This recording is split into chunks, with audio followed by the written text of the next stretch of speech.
Mi nombre é Daniel Barros, nasci na Aruba, mi paixão também, pero planta mata também.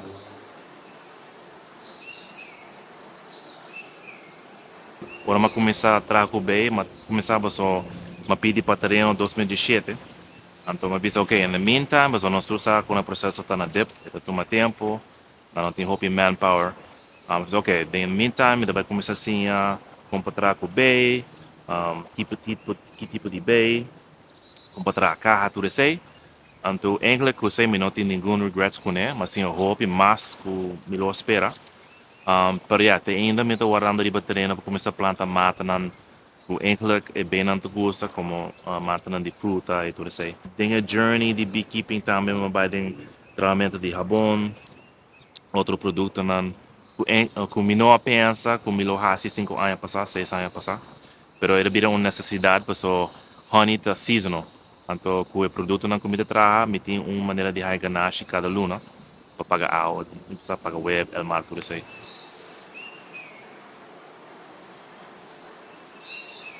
Cosa onde o problema na mita haya tá terreno para pôr carro não, você não tem terreno também são coisas. Para pôr terreno vamos um carro tem conuco, para se não tem mata não de fruta, é bem não vai produzir honey e também é bem não vai para bisa sobreviver. Aruba tá hopi seco, tem motivo não de como não vai cerca de na sua casa, porque tem água, tem flor, tem mata não de decoração. So, para haya terreno para pôr carro, lo vira hopi mais fácil.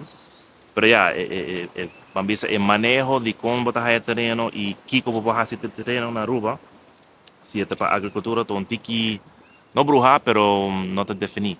Então, me queira nos mensajes um update que nós podemos fazer com o terreno de agricultura na Aruba.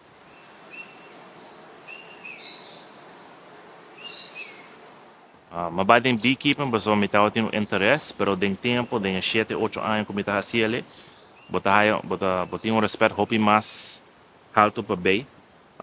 Pero um coisa assim, tá também que o gente não tem boa intenção, pero na nossa altura de trabalho de beekeeper. Então, me te compreender, não tá para tudo gente.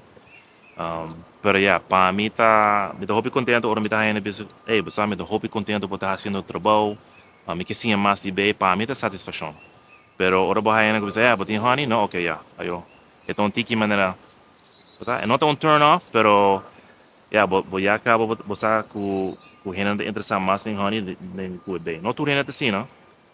Pero ora botar esse constantemente cada semana, então tiki, não fastidioso, pero um downer.